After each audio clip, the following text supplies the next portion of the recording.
Olá, esse é o podcast Filosofia Pop. Eu sou Murilo Ferraz e aqui comigo está o Marcos Carvalho Lopes. Hoje a gente recebe novamente o professor Luiz Thiago Freire Dantas. Ele é doutor em Filosofia pela Universidade Federal do Paraná e autor de Descolonização Curricular, a Filosofia Africana no Ensino Médio.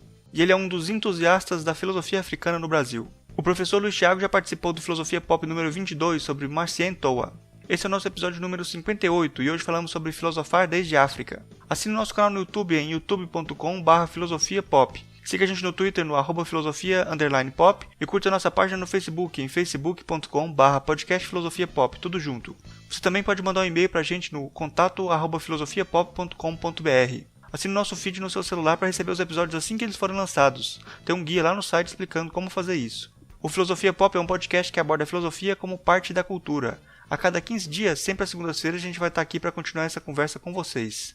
Vamos então para a nossa conversa sobre filosofar desde a África.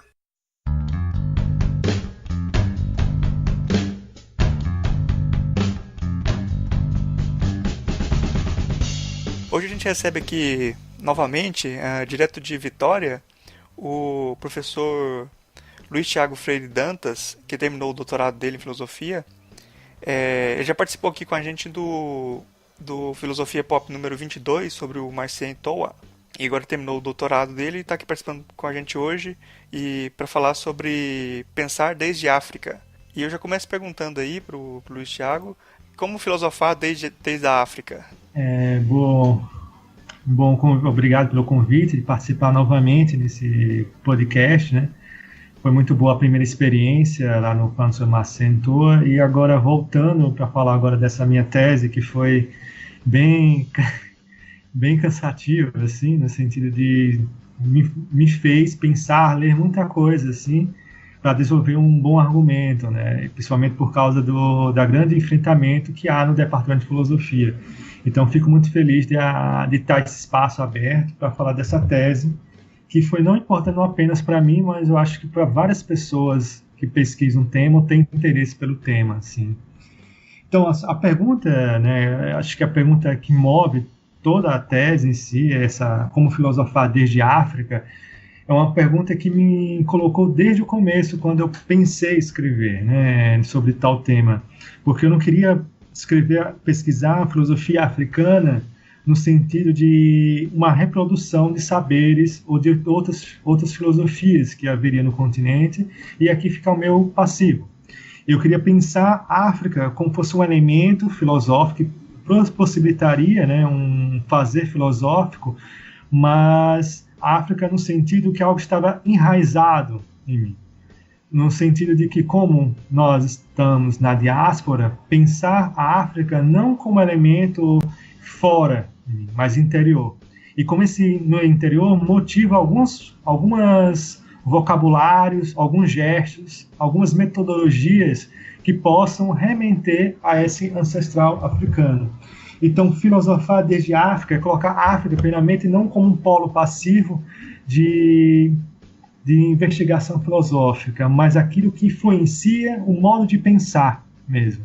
E um pensar não mais a partir de metodologias já construídas a partir de um território, digamos, europeu, que é o mais tradicional, mas pensar outras metodologias e tomando a África exatamente com esse polo de pensar, né, além do nosso campo, assim, esse campo tradicional. Luiz Thiago, parabéns pela defesa da tese. Assim, a gente já fez até uma postagem no site do Filosofia Pop, anunciando que você defendeu que a primeira tese de doutorado no departamento de filosofia que trata de filosofia africana, né? Isso é muito marcante e, por outro lado, assim, a gente sabe que isso é uma luta muito grande, né? Para fazer isso, você deve ter tido um bocado de trabalho que a gente vai silenciar aqui e vai só parabenizar. Porque é remar contra a maré. Quem é indisciplinado tem que pagar pela indisciplina, né? Exato. Então, o pagamento continua, porque especializar-se numa área que não é hegemônica é sempre um problema dentro da academia. Mas eu vou voltar aqui para a gente continuar conversando, eu acho interessante, na sua definição já desse pensar desde a África, como você pensa a África, né? O que você considera a África? Eu vou te perguntar isso porque eu estava dando aula lá no Unilab e de repente eu estou falando de filosofia africana, de África, e vem um aluno e me grita, um aluno africano, fala assim, mas professor, a África não existe. Essa África que você está falando aí não existe, né? E a minha solução para essa situação foi falar, não, a África vai ser uma criação recente e tem a ver com a própria diáspora. Quando você começa a falar de escravidão dos negros africanos, você cria uma unidade a partir dessa narrativa também, e você pode falar de África, então. É nesse sentido que você pensa a África? Da diáspora? Exatamente, um pouco nesse quesito. Essa ideia de África não existe, até eu tinha colocado na tese, escrevendo um pouco lá dessa discussão que se vem, que é o Kizerbo, se não me engano agora, que elenca os vários etimologias, vários significados dessa palavra África que vai surgir, né? E dessas etimologias que ele vai buscar historicamente é um termo que acho que é África, se não me engano agora, que remete justamente à diáspora. E eu conversando depois da tese, né, depois da defesa, tudo mais, conversando com o Anderson, o professor Anderson Flor Nascimento, que ele estava lendo de volta, ele estava conversando comigo, ele lendo, remetendo a Beatriz do Nascimento, né, o documentário Ori, que pergunta a ela, a Beatriz Nascimento, o que é quilombo, ela responde quem é quilombo, e ela diz que a pergunta deve ser quem é quilombo, não o que é quilombo. Eu peguei e reproduzi, né, na época da reformulação, e eu perguntar não o que é África, mas quem é África, no sentido exatamente que a África está dentro de nós, enraizado, principalmente, que é isso que eu deixo mais no corpo, né? E o corpo não apenas modo de aparição, como o Fanon fala, mas o modo de agir, de andar, de falar, né, de se comportar no mundo, de trazer. Eu acho que a África, e aí pensar a África enquanto diáspora, exatamente não construir uma África mítica, como algumas pessoas vão criticar, né? Uma África que a ser buscada, a ser um horizonte de realização, mas a África está acontecendo agora, aqui, nesse exato momento, e na fala, no modo de pensar mesmo. Então, eu acho pensar a África exatamente isso, não como algo exterior, algo a ser buscado, mas algo interiorizado e exposto. Então, a África é um caráter metodológico, a gente pode dizer. Não apenas um modo de buscar, de concretizar em algum momento, mas do retorno, né? Porque esse retorno, como aquele Bembe fala, a gente está perdido já. Mas é exatamente o África enraizado com um método de caminho de construir coisas, a construção futura. Assim. O que é colonização epistêmica? Então, a colonização epistêmica, primeiramente, o termo colonização vai ser muito estudado, pensado, a partir de uma acumulação de materiais socioeconômicos ou até culturais mesmo, né? E a colonização epistêmica vai justamente pensar o modo de produção de conhecimento dos povos colonizados, no sentido de que o povo colonizado, para poder se afirmar como produtor de conhecimento, refuta suas próprias produções de conhecimento, né, seus meios de produção, em prol de uma metodologia, né, exterior, digamos, hegemônica, na busca de um reconhecimento. O Kwame Nkrumah, eu até boto na introdução, até tem uma passagem lá no livro dele, Consciencismo, que eu acho sensacional, que eu lendo, eu me vi, né, naquela detalhe, falando do estudante colonizado, no sentido de que o estudante colonizado, quando vai começar na universidade, se encanta um pouco pelas teorias, e ele vai tentar reproduzir leitura do mundo, só que a partir dessas teorias que ele aprende na universidade, os pensadores hegemônicos. E a partir disso ele esquece um fator fundamental, que ele também é um colonizado, né? E com isso ele nunca vai alcançar o saber mesmo, assim, digamos assim, mais independente, autônomo, se a gente pode dizer. Então, o colonialismo epistemológico busca justamente tentar normatizar a produção do conhecimento alheio, né, do colonizado, em prol de um reconhecimento. E não apenas isso, eu acho que o colonizado não apenas vai colonizar o colonizado nesse sentido, mas faz com ele pensar que ele é inferior, que os modos de produção de conhecimento dele é inferior, e ele é necessário ele buscar essa metodologia fora, hegemônica, assim, para fazer um reconhecimento sobre o seu próprio saber. Então, esse seria o colonialismo epistemológico, um colonialismo que busca os métodos de produção de conhecimento, né, para invalidar aqueles que estão fora de uma normatização, de uma padronização. Eu acho interessante ver que esse colonialismo, quando a gente pensa na academia brasileira, ele não chega nem a ser problematizado, né? Porque parece que a gente não se percebe como colonizado, né? Essa conversa é toda muito nova, né? E parece que as pessoas não querem também que a filosofia, principalmente, não quer ser contextualizada, né? Ela não quer se colocar como parte de lugar nenhum, né? É como se a gente tivesse que a filosofia continuasse existindo sem corpo, né? Eu acho que não tivesse uma localidade. É como se não tivesse localidade nenhuma, né? Toda vez que você tenta localizar o pensamento, tratar de alguma coisa do seu contexto, você, na verdade, está deixando de ser relevante, né, para a academia, né?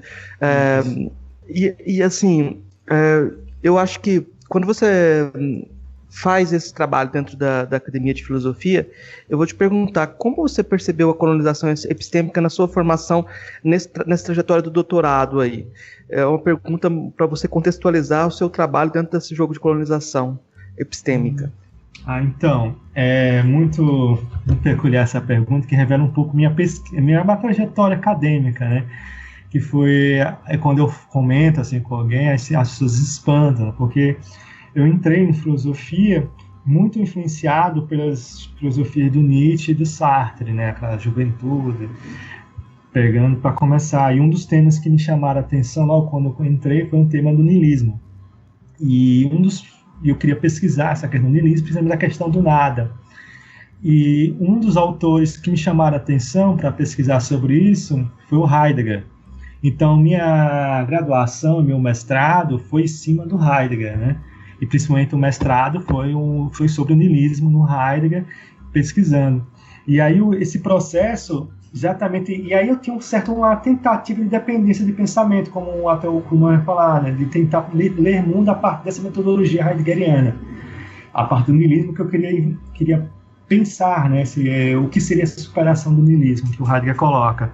E aí, ainda assim, eu tinha uma tentativa de ser ousado, né? Eu queria fugir da querela que tem do primeiro Heidegger, sendo Heidegger e tudo mais, e pensar a filosofia a partir de si próprio. E aí eu vi que estava sempre caindo na mesma influência, até na linguagem, na escrita, era muito heideggeriana, assim, muito influenciado. E aí teve um encontro especial, que foi com a Débora, que é a minha esposa, que ela assistia o curso do Nicolo Foi, lá no Paraná, e ela conversando comigo, a gente conheceu, e ela colocou, né, filosofia no Egito Antigo. E eu ficava assim, sem saber o que responder, né?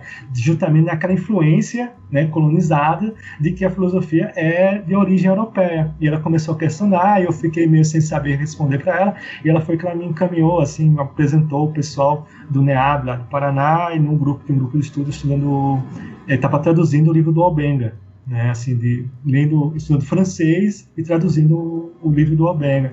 Foi que eu vi que eu me maravilhei, assim, nossa, onde é que eu estava até esse exato momento que eu não consegui enxergar isso. E aí foi exatamente a partir daí, né, que eu percebi quanto eu era colonizado. Porque não apenas eu reproduzia um certo saber hegemônico, uma tentativa de reproduzir uma linguagem hegemônica, mas eu também esquecia todo o aparato que fora desse círculo, né, fechado, que é a filosofia europeia, ocidental. E eu não dava qualquer espaço, visão para outras filosofias, como a africana ou latino-americana, por exemplo. E quando a vez que eu fui buscando a filosofia africana, eu fui percebendo com digamos assim, uma variedade de filosofias, né? E quanto filósofos e filósofos eu nunca tinha visto, nunca ouvia falar, e foi cada vez mais. Aí foi que eu, no final do mestrado, né, foi que eu decidi assim, não quero mais saber disso, de filosofia alemã, e quero pesquisar filosofia africana. E nos pontos, e a partir dali foi todo um jogo de tentar, né, buscar escrever uma tese, um projeto para entrar no doutorado. E aí acho que uma coisa do destino, não sei, que o meu orientador ele também passou por uma certa mudança de paradigma, né? No caso ele saindo da filosofia alemã e indo para a filosofia ameríndia, né? No caso, pensamento ameríndio. E aí, quando eu falei que eu queria pesquisar filosofia africana, ele topou na hora. Então, também eu tive digamos assim, essa graça de ter alguém que pudesse orientar, mesmo que eu disse, olha, eu não sei, né, nada de filosofia africana, porque eu confio em você, vamos lá, a gente conversa e a gente vai. Então, ele deu todo o apoio, todo o suporte, assim, e a gente conseguiu fazer, né, todo o processo. Então, vendo esse colonialismo como afeta, é justamente um cegamento, né, desse círculo que até então que eu pensava que lendo Heidegger, lendo Nietzsche, lendo Kant, o Hegel, tava tranquilo ali, né, e eu não conseguia enxergar além daquele espaço e esquecendo minha própria localidade, né, vindo lá do Nordeste, no caso de Aracaju, do Sergipe, que eu fiz a graduação lá, e não percebi isso. Né? Então, isso que vai provocar esse colonialismo, como é tão perverso, assim, que você esquece de quem é você. Né? Só depois, aí sim, quando eu saí, né, fui lá para Curitiba, que eu pude me reconhecer. Né? Então, foi quase uma diáspora, brincando assim, de sair do meu local para poder me reconhecer quem eu sou. Então, esse efeito do colonialismo, né, que vai até da acadêmico, assim, epistemológico. Eu vou só brincar, assim, porque não tem jeito, assim, eu fiquei pensando assim, você confirma Platão, né, tipo, o amor que faz a gente ir além. Pois é, literalmente.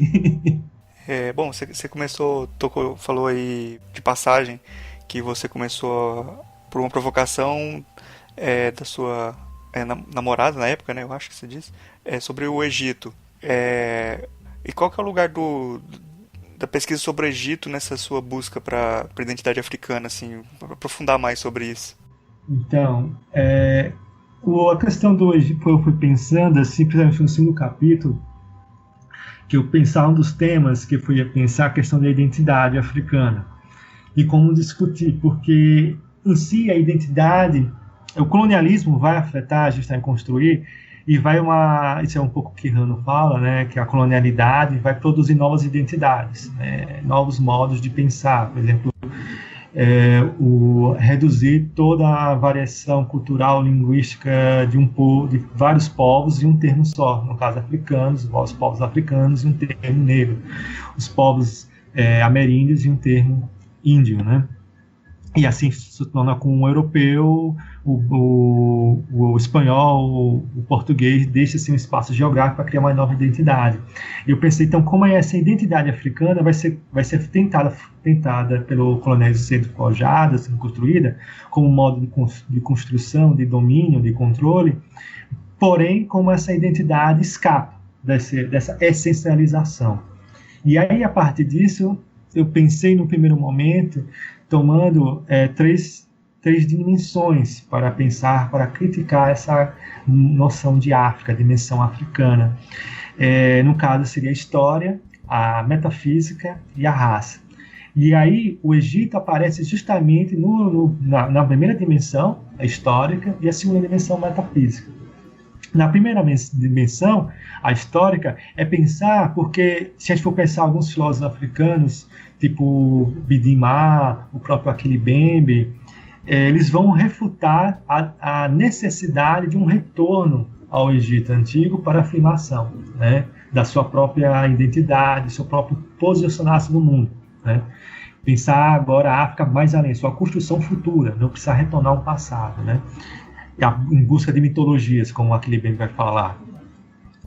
Só que eu percebo que, lendo, por exemplo, o Diop e o Albenga, o retorno ao Egito não é apenas um caráter de afirmação de uma essencialidade do passado, que criar um mito africano de centralidade no mundo, de todo o movimento. É muito mais amplo do que isso, e não tem nada essencialista. Como tem um título de um livro do Diop, a Unidade Cultural Africana, eu acho que é mais uma posição de relação de produção de modos de ser, né? E esse modo de ser, pensar como algo que não está acontecido, está colocado apenas no agora, pós-colonialismo, pós-colonização, luta de dependência da colonização, mas tem uma história anterior à própria colonização, uma história enraizada que dá força até os dias de hoje. É uma forma histórica de pensar o Egito, né, o Kemet, que seria a palavra mais correta de falar,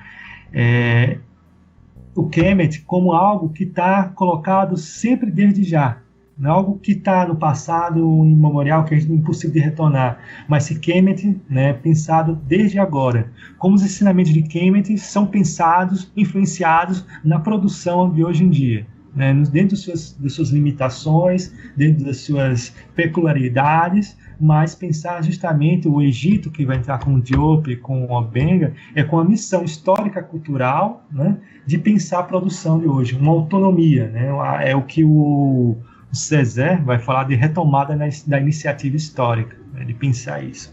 E a questão da metafísica, que eu vou colocar, é um pouco de pensar a relação com os seres invisíveis, né?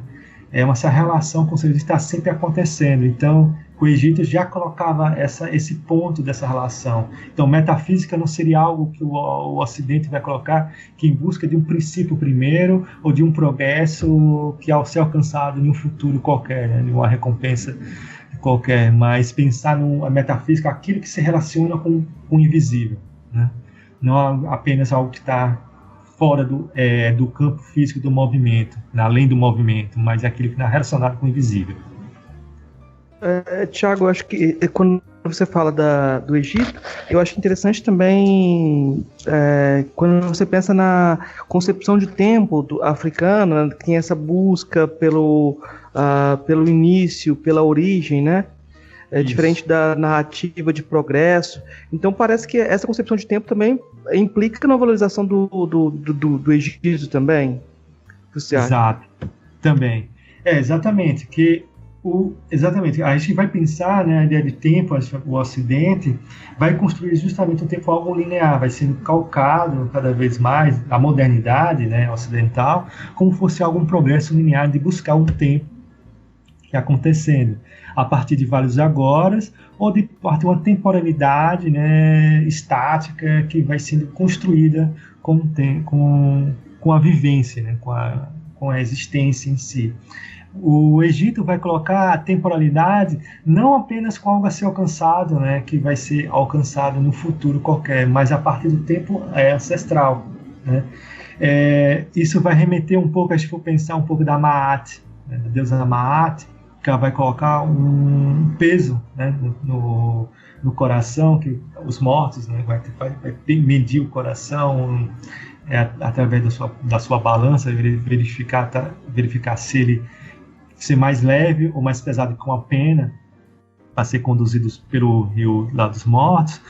Essa relação, né, não vai acontecer apenas após morte, mas a cada momento, cada ação sua já está trazendo essa relação com o tempo, com algo que já aconteceu, né, porém é aquilo que vai dar espaço para o que vai acontecer. É uma preparação de caminho.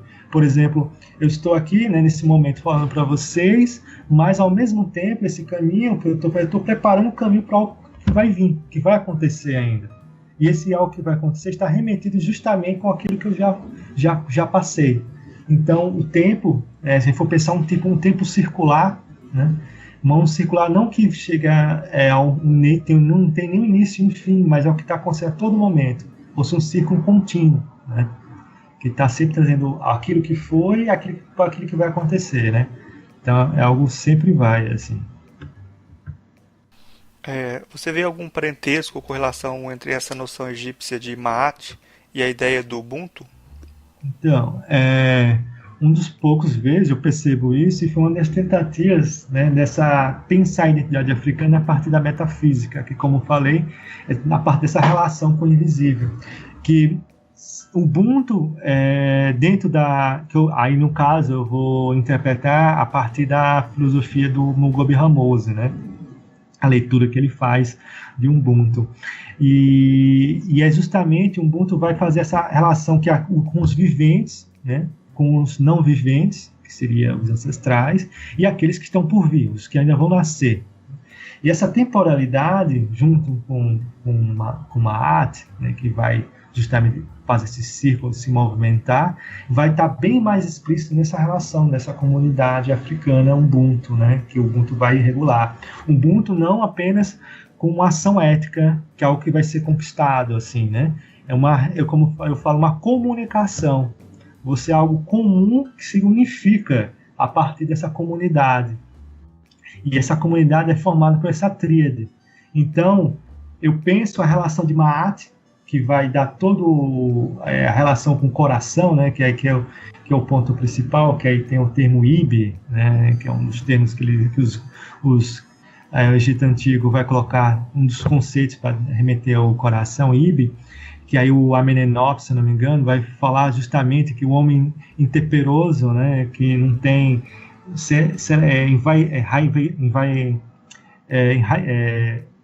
que tem intempestivo, né, a qualquer momento ele não pode administrar, governar, né, a si próprio e a própria cidade.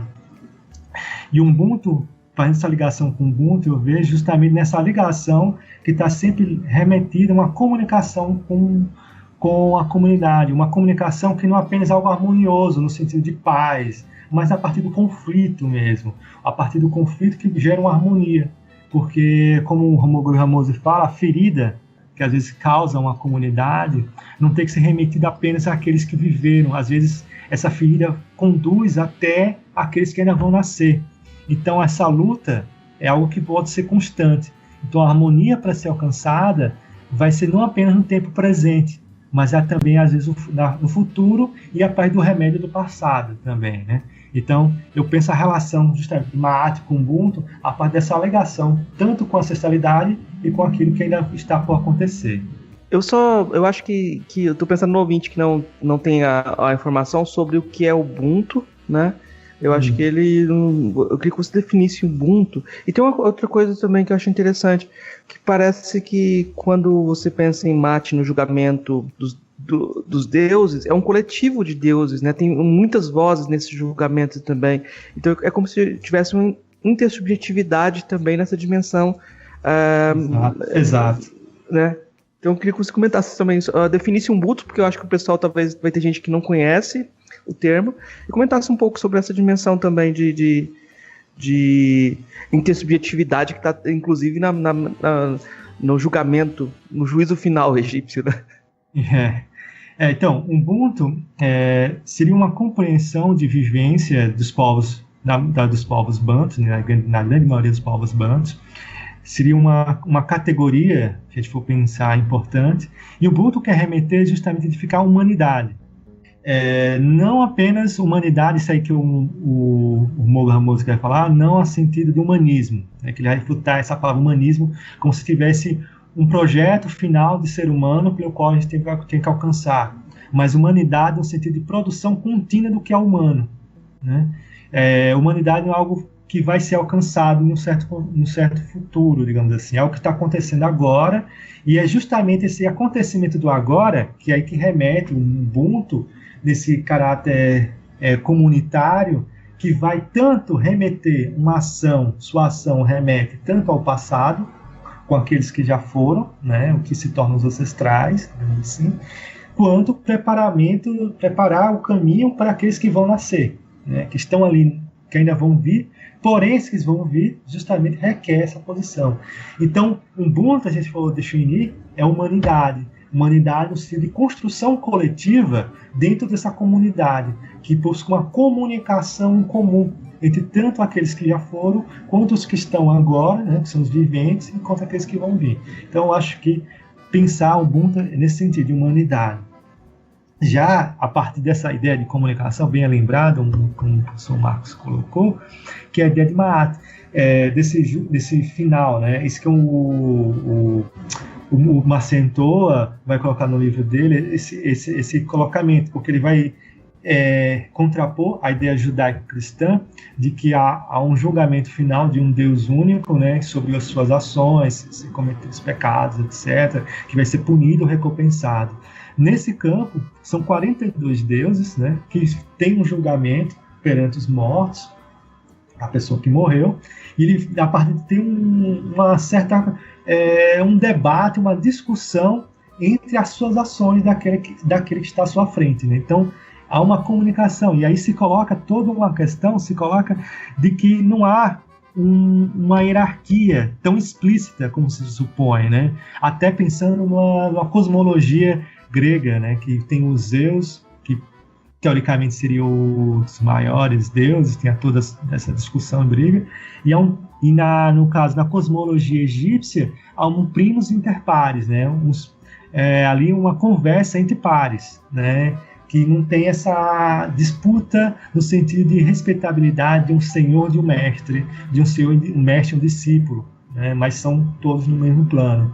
E esse plano, digamos assim, horizontalizado, provoca justamente essa comunicação, essa intersubjetividade, como você colocou, a gente pode dizer. Eu acho que, por mais que seja o meu anacronismo de colocar, mas eu acho que antes de entender uma comunicação, essa unificação perante o comum, né?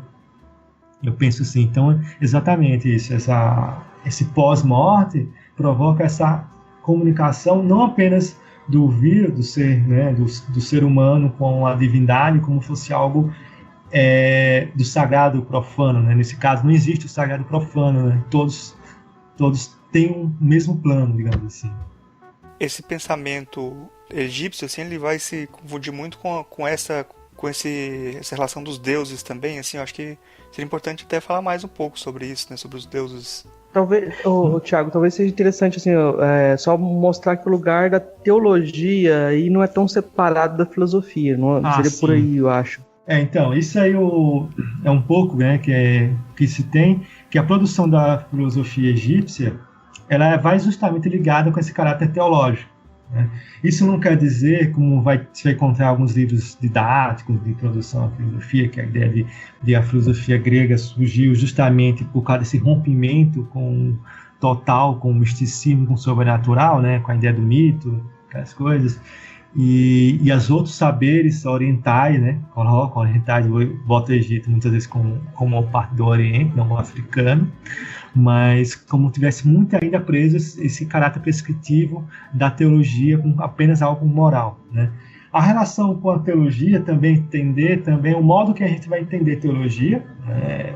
Esse teos, que é algo que é muito mais próximo da ideia do Aristóteles, né? Nem do Aristóteles, na verdade, que a gente vai se tomar, né? Mas pensar essa teologia não como se algo justamente pelo qual vai interferir na vida terrena, assim no sentido de legislar o que se deve feito, o que não deve ser feito, né? Mas antes de tudo essa teologia como pensar esse espaço aberto para o que está por vir, né? Ou o que já aconteceu, um pouco isso. Como eu estou falando, é a ideia da relação com esse visível, ao que não está presente aos olhos, né, aos sentidos, assim, tão rapidamente, mas tem um conhecimento que está atuando. Então, dessas formas, normas que aí vão ser colocadas filosóficas, vai ser sempre pensada exatamente com esse pós-mortem, que vai ter esse julgamento, né, com os deuses, mas ao mesmo tempo esse pós-morte está atuando dentro desse campo atual. Então, os escribas, quando vai expor suas escritas, suas prescrições morais, éticas e ontológicas, seus modos de ser, ele está pensando justamente nessa relação com os deuses, né? Cada deus vai ter um ponto, vai ter, por exemplo, o deus Tote, da escrita e tudo mais, que vai influenciar também no modo de produzir a filosofia. Então, não é que a filosofia grega rompeu totalmente com a teologia, com o misticismo, com o sobrenatural, fato que seria muito forte. A filosofia vai olhar de outra forma. seria outra forma, e que também a gente não pode dizer que rompeu totalmente. Se a gente for analisar bem, há muito do sobrenatural, dos modos de vivência, né, dos gregos lá. E o que acontece no Egito Antigo é que essa filosofia é pensada não somente para o agora, para o natural, né? Mas como sobrenatural, eles reconhecem o sobrenatural como atuando no natural. E a partir disso, como é que nós, como seres viventes, podemos regular a nossa vida sabendo que o sobrenatural está atuando.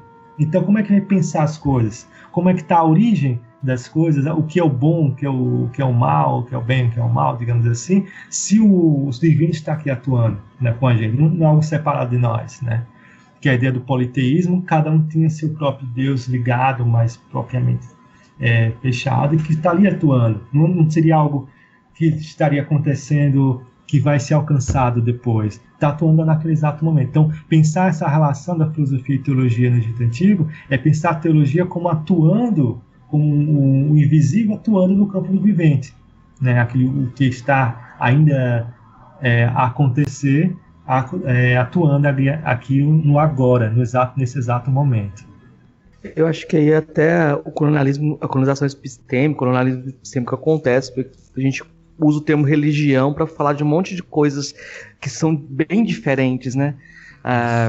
Eu não consigo entender que a ideia de religação, por exemplo, não está presente no pensamento egípcio nem no grego. Não tem nada para religar, porque está no cotidiano. Assim. Quando a gente conversou com o Felipe Ferrari sobre filosofia japonesa, não tem religação nenhuma para ser feita ali. Então, talvez a gente tenha partido de uma perspectiva teológica ocidental, hegemônica, e a gente não consegue pensar os outros lugares, outras formas de vida, né?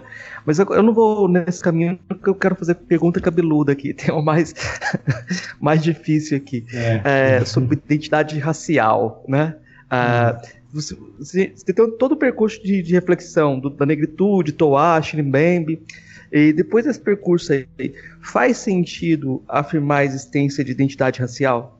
Então, identidade racial, no caso, nesse exato momento, que a negritude em si, né, que eu parto lá do Sangó, tudo mais, principalmente Sangó, que ele vai justamente acabar como se tivesse uma essencialização, né, de um dos corpos negros no mundo, né, que vai ter uma produção de atuação similar, né, fosse algo fechado em si mesmo. Ou seja, não importa onde você estiver, em qual posição, em qual localidade, geografia, seu modo de comportamento, seu caráter psíquico vai ser o mesmo. Né, vai trazer o chamado alma negra, que o Sangó vai colocar. Isso o Toa vai criticar, né, de dizer que achar um caráter de alma negra em todos os povos é produzir outro tipo, né, do chamado eurocentrismo, do colonialismo em si, que é achar que é justamente, como falei, quando ele vai tentar buscar uma identidade dos povos para poder subjugá-los, para poder controlá-los e ali fazer o controle. Então, se reproduzir, dizer que realmente há uma alma negra que vai ser repetida em qualquer povo negro, independente de onde que ela esteja, é contribuir para um tipo de colonialismo. Claro que essa leitura do Toa pode ser rebatida, que é muito mais do que isso, assim, é uma leitura mais rápida, assim, digamos assim. E o Aquilibembe vai justamente criticar tanto Toa quanto o Sangó, porque ele vai perceber justamente que a identidade racial não está apenas no caráter fenótipo. Ele vai fugir desse caráter fenótipo. Não é possível você buscar na África contemporânea uma discussão, um debate, uma briga ou uma guerra entre uma população negra e uma população branca. Ele está muito mais diversificado do que isso. O que ele vai colocar é a ideia de territórios raciais, né? Territórios que são racializados, que é buscar, e tem a questão, por exemplo, dos Hutus e Tutsis, né, em Uganda, que vai justamente ter esse campo. Então, dentro dessa discussão, eu penso justamente que a identidade racial não pode ser pensada justamente como uma essência. E aí vai ter uma peculiaridade de ter o cuidado de pensar, por exemplo, acho que eu vou pensar mais contemporaneamente com o Aquilibembe, o Aquilibembe que ele está colocando, a localidade, as questões que ele está colocando são muito específicas. ele está muito atento justamente para a África do Sul, por exemplo, que teve, acho que foi em 2011, agora não me lembro, agora 2012, que os sul-africanos, acho que foi 2015, se não me engano, foi mais recente, os sul-africanos atacaram outros africanos de pele escura, né, outros negros africanos de outros países, um caráter mais xenófobo do que racista, assim, no sentido que a gente entende aqui. E aqui no Brasil, só que aqui no Brasil a identidade racial, no caso do fenótipo, é muito mais latente. No caso da diáspora, na verdade, né? Das Américas, a questão da identidade racial pensada a partir do fenótipo é muito mais latente do que no continente africano em si. E aí pensar justamente essa identidade racial justamente como uma produção de um modo de ser, né, que vai se posicionar no mundo, né? Que é aí que eu vou remeter um pouco, eu acho que vai remeter um pouco ao terceiro capítulo, aí que eu vou avançar, que é a ideia do corpo, né? O corpo negro que traz essa lembrança de ser africano, digamos assim, né? E o corpo negro, eu falo isso não apenas por caráter fenótipo, mas o meu modo de ser, de se posicionar no mundo, né? A ginga, o modo de falar, o vocabulário, a própria comida, isso é o corpo que vai trazer, né? Isso que é muito mais do que meramente algo, digamos assim, do fenótipo ou algo físico propriamente, é muito mais do que isso, quando eu falo corpo negro. Então, eu penso em identidade racial justamente dentro da localidade da diáspora como algo ainda existente, preexistente. Eu compreendo que não se pode negar totalmente a identidade racial. Exatamente pensar como essa produção desse corpo interfere, se posiciona no mundo, né? Porque invariavelmente o colonialismo vai justamente tentar remeter, né? Buscar o controle cada vez mais desses corpos, né, desses corpos negros de várias formas. Então, eu penso justamente que a identidade racial na diáspora, ela existe a partir do corpo, dos modos de ser do corpo, do modo do corpo, como o corpo se posiciona no mundo, né? A identidade racial não pensa em alguma essência, algo que vai estar, digamos assim, imutável a todos os povos, mas algo que está sempre construído e sempre lembrado, digamos assim, rememoração, mas em construção, digamos assim, esse movimento mesmo. O José Vitor, lá no site, no Filosofia Pop, ele pediu para te perguntar sobre os procedimentos para aplicação efetiva das leis 10.639 e 11.645 nas políticas públicas. Parece que você sempre tem que voltar nesse tema aí, né? Sim. Então, a questão da aplicação das leis, né, 10.639 e 11.645, tem várias discussões muito fortes de como ser aplicadas em vários profissionais que estão alheios à discussão, se perguntam como aplicar, de que maneira. No meu livro, lá, o Descolonização Epistêmica, Descolonização Curricular, desculpe, eu tento trazer um pouco a pensar o currículo, né, que vai justamente pensar, e eu termino justamente dizendo que não basta apenas modificar o currículo se não houver uma promoção de outros setores que possam conduzir essa, digamos assim, essa aplicação, porque a gente for ler alguns textos, alguns documentos, parece que tem essa lei, então, mas o profissional, né, a professora ou o professor, tem que buscar a sua ação por si só, né, enquanto tem que pensar uma formação continuada, incentivar a produção, né, de especializações, até de pesquisas que tomam essa ideia e trazer a público, né? Porque grande parte tem as pesquisas, mas ficam fechadas em alguns setores, não se tornam públicas, as pessoas não conhecem. Então, buscar linhas de fomentos, né, de produção, para que justamente possa trazer, e mais importante, né, mostrar a produção, por exemplo, do livro didático, né, de trazer não apenas um caráter da imagem, né, digamos assim, uma personagem étnico-racial diversificada, mas a produção de conhecimentos de como pode influenciar, já no livro didático. Então, aquele que produz... E aí, quando na escolha de livros didáticos, né, quando tiver que o professor tem que escolher, né, dentro dessa linha, ter livros didáticos que tragam com tais assuntos.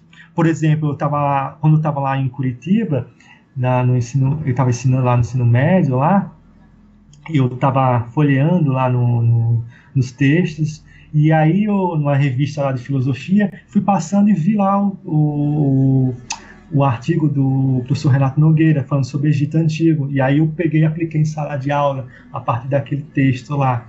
Então, as políticas públicas, se for pensar, de fomento dessas pesquisas, de trazer a público e também de trazer formações continuadas e cada vez mais mostrar que a aplicação das leis não é apenas algo formal, né? Mas tem um conteúdo relevante para todas as áreas do conhecimento, não apenas da filosofia, da história ou das artes, mas também para matemática, português, física, química, biologia, tudo mais, tem essa aplicação. Então, o grande ponto é pensar essas leis não meramente algo formal, né, mas algo conteúdo, e exigir justamente dos meios políticos, das instituições, meios que fomentem tais discussões, né, que incentive a produção de pesquisas que tenha justamente essa temática ou que aborde transversalmente tal temática. Não fique privilegiando um certo tipo que estaria fora da discussão, porque não adianta exigir cada vez mais tais pesquisas se não tem uma influência, não tem um incentivo, uma contrapartida do outro lado, né? Então, eu penso que uma forma de aplicação dessas leis é através do fomento de vários editais e tudo mais. Então, mas algo muito mais, não ficar apenas à mercê do profissional, da professora, do professor que busca conhecimento, mas tem uma instituição muito maior que apare todo esse encaminhamento. Eu já estou chutando balde nessa questão, sabe? Eu acho que a Associação de Professores de Filosofia devia processar as universidades que não preparam as pessoas para dar aula de filosofia africana e filosofia afro-brasileira, de que não preparam o profissional para cumprir a lei, sabe? Eu acho que chegou um ponto que a ignorância, o pessoal sabe que tem que ter essa formação, mas não se interessa, né? E aí você vê a ANPOF agora, tem a Associação Nacional de Pós-Graduação em Filosofia. Ela colocou ao mesmo tempo o encontro da Associação Nacional de Pós-Graduação em Filosofia do ensino médio. Mas eles não preparam ninguém para o ensino médio, né? Exatamente. Na verdade, eles fecham a porta da pesquisa para essas áreas que são necessárias, né? Então, a ANPOF não está fazendo o trabalho que deveria fazer nesse sentido. Ela não tem nada a ver também com licenciatura. Ela devia dar espaço e dar abertura para que as pessoas que trabalham com licenciatura realmente, que estão em sala de aula, que levassem essas questões para serem trabalhadas. E se você fez licenciatura e não teve a formação necessária, a universidade errou com você. Isso. Eu acho que devia ter, os professores, cheguei na sala de aula, eu tenho formação na universidade, ela não me deu a formação necessária para cumprir a lei. Que universidade que é essa? Eu me formei no Brasil, né? Então eu acho um absurdo isso, e eu acho que a postura tem que ser muito mais violenta em certo sentido, sabe? Eu não consigo aceitar essa situação em que a universidade não quer ouvir a lei e não quer trabalhar de acordo com a lei, né? Ela não quer dar cargo, não quer dar uma vaga lá de profissional que vai fazer esse trabalho. Então a pessoa vai ver filosofia africana numa revista de banca, porque o intelectual que trabalha com filosofia africana ou com as filosofias indígenas, ele tem que ir para a esfera pública, porque dentro da academia de filosofia ninguém o escuta, né? Isso. Então eu acho que o caminho, a gente precisa de um redirecionamento e precisa de uma briga política que tem que ser mais violenta nesses termos, sabe? Agora eu acho que não é tanto questão de pedir mais para as pessoas, sabe? Porque elas não estão ouvindo. Faz muito tempo que essa lei existe e as outras áreas de história, as outras áreas estão se adaptando para tentar agir de acordo com aquilo que a legislação manda. Mas a filosofia, não. Então você pensa um país, ou um estado como a Bahia, né? Que é de população majoritariamente negra, você não tem um profissional dentro da filosofia, do Departamento de Filosofia da Federal da Bahia, que trabalha com filosofia africana, que trabalha com filosofia afrodiaspórica, que trabalha... Então, tem alguma coisa errada aí, né? Tem alguma coisa muito errada. né? E a gente fala todo o trabalho de diáspora, de diálogo entre a África e o Brasil, e a gente não está promovendo isso, a gente não está dando conta desse trabalho. Então a filosofia, nesse caso aí, você tem um profissionais de filosofia que são como, vou usar a metáfora do Gonçalo, você contrata médicos que não querem operar, se negam a fazer seu serviço, né? Sim. Então, eu acho que é por aí. Assim, a questão da Unpop, assim, eu acho que até melhorou, assim, se for pensar historicamente, até está tentando mais abertura, mas ainda é bem sutil ainda, muito a passos lentos ainda. E aí a questão, se for pensar, que aí porque o MEC obriga, né, a ter na sua grade curricular que atenda às leis, né, de 2079 e 11.645, só que muitas universidades, muitas faculdades de filosofia, para poder atender essas demandas do MEC, para não ser punido e tudo mais, coloca essas disciplinas como optativas, só que não tem profissional na área, não abre concurso para profissionais da área. Então, faz com que essas disciplinas ficam lá optativas e nunca vai ser ofertadas, né? Mas está lá dentro do currículo lá. Está lá, filosofia, pensamento brasileiro, afro-brasileiro, pensamento africano, não sei, até nem coloca às vezes filosofia, mas como optativa, né? E acho que isso já é grande coisa, e não dá espaço para um profissional que oriente, mas exatamente isso. E aí a gente for pensar um pouco essa ideia que a gente falou lá no começo, lá do colonialismo, que é a ideia de produzir um pensamento brasileiro, de filosofia brasileira, que não é brasileiro, né? É um pensamento filosófico parisiense, germânico, mas não é brasileiro, porque não pensa a localidade, como a gente pensar no exemplo da Bahia, mas pega lá do Brasil inteiro, como produzir uma filosofia, um pensamento filosófico que não tem influências diretas da população negra e da população ameríndia, né, dos povos indígenas aqui no Brasil.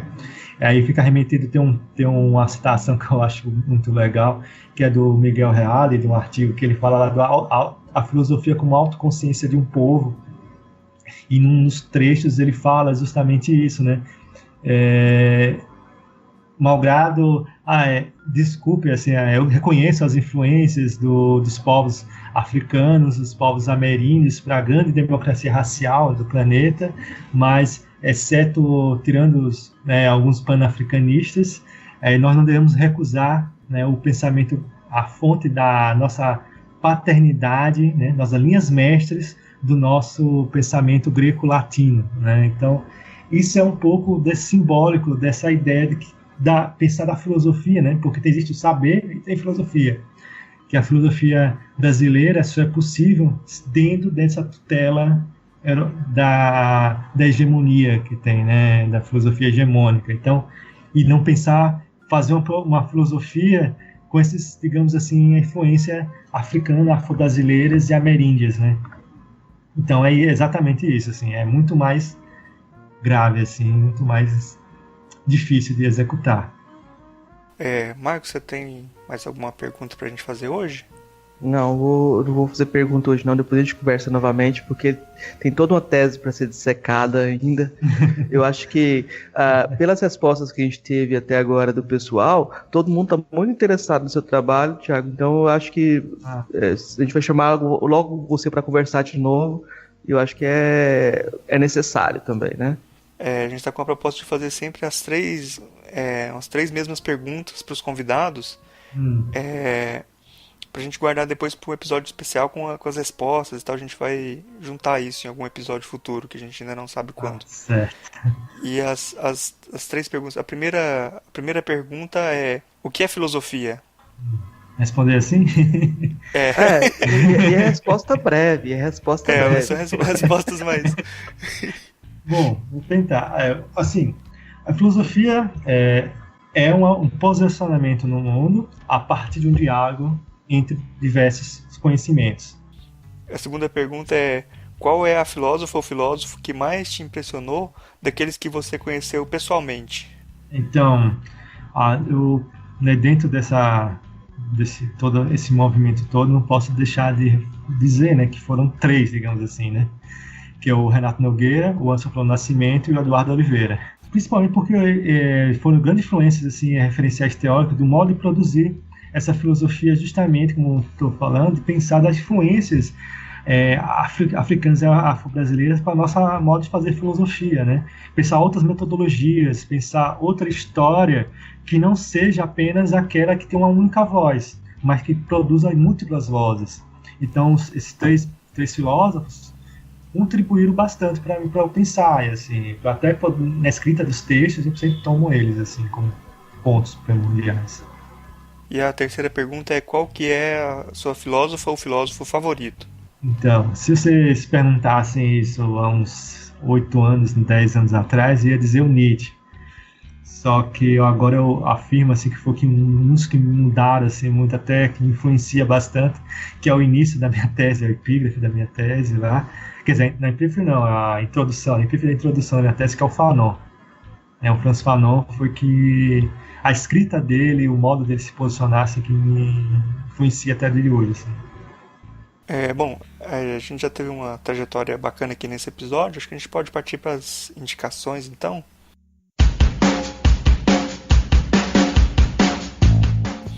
Tiago, você trouxe alguma coisa para indicar para os nossos ouvintes?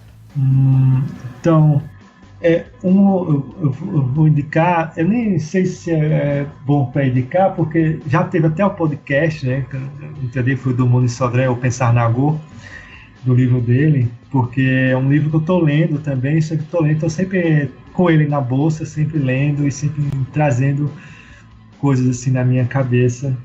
E até estou pensando em escrever uns artigos e tudo mais, nesse pós-tese, e ele está sendo como os referenciais. Seria esse livro aí, o Pensar Nagô, do Muniz Sodré. Indicar o Muniz Sodré é sempre bom. Marcos, você trouxe alguma coisa para indicar para os ouvintes? Trouxe sim, eu vou indicar leitura de uma tese de doutorado chamada Filosofia desde África, Perspectivas Descoloniais. O autor o autor é o entrevistado de hoje, né? Eu acho que é o mote da nossa conversa toda, então se não indicar essa leitura vai ficar complicado, né? Eu vou indicar também a leitura de 2 livros que eu acabei de ler, que comecei a ler, nem terminei ainda, mas eu vou indicar o Angola Janga, do Marcelo de Salete, é uma história em quadrinhos em que ele conta a história do Quilombo de Palmares, né? É muito bacana também. E o livro Hegel e o Haiti, de Susan Brooke Morse, que é muito interessante, que ela vai mostrar como a questão da escravidão não foi pensada pela modernidade, e como a dialética do senhor e do escravo vem de um devaneio do Hegel sobre a questão do Haiti, né? Então eu acho bem interessante para a gente também situar esse pensamento também, os silêncios do pensamento europeu. Acho que um grande trabalho das filosofias agora também é ver onde que os pensadores não pensam, né? Outra coisa que eu quero indicar 2 músicas de um grupo chamado Botafala, uma música chamada Africar.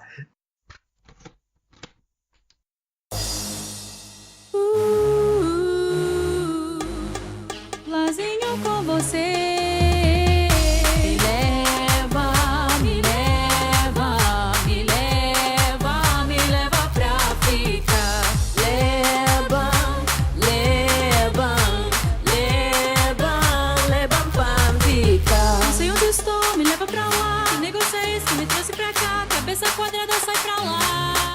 E a outra chamada Ocupando a Casa Grande. As 2 canções têm referências filosóficas que eu acho que podem ser trabalhadas em sala de aula. A Africar, ela tem uma parte que ela diz assim: África em todo lugar, inventamos a nossa aqui. E o próprio verbo, a criação do verbo africar, já é bem interessante para a gente pensar essa questão das identidades não essencializadas, mas atuantes, né? Então, dá para produzir uma boa aula com essa canção, eu imagino. E a outra, Ocupando a Casa Grande, ela cita alguns dos filósofos que o Luiz Thiago aí já colocou como referência, né? Como esses autores estão tentando descolonizar o pensamento que a gente recebe da Europa, né? Destilando o veneno dessa razão, né? A letra lá diz. Eu acho que é interessante dar uma olhada nessas canções, que elas podem ser úteis para quem está trabalhando em sala de aula, né? Eu acho que é esse a indicação que eu vou fazer. Eu acho que tem um filme bacana chamado Pantera Negra, que eu acho que o pessoal podia assistir, né? Mas seria interessante também, eu já aproveitando que eu estou indicando o filme, dar uma olhada nos quadrinhos, cara. Tem muita coisa bacana nos quadrinhos que não aparece no filme, né? Saiu uma edição em 3 volumes em português da série do Ta-Nehisi Coates, né? Então você vai ver lá que tem os conflitos da guerra civil em Wakanda é muito mais complicada do que aparece no filme. E muito mais interessante, envolve questões de gênero, luta por democracia, etc. Então eu acho que é uma boa referência aí também. Uhum.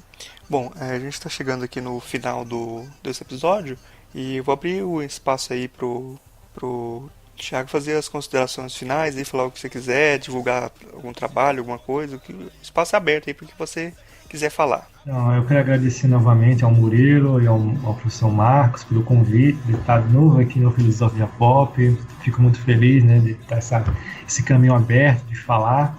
E um pouco que o Marcos falou agora há pouco, que minha tese está sendo lida e tudo mais.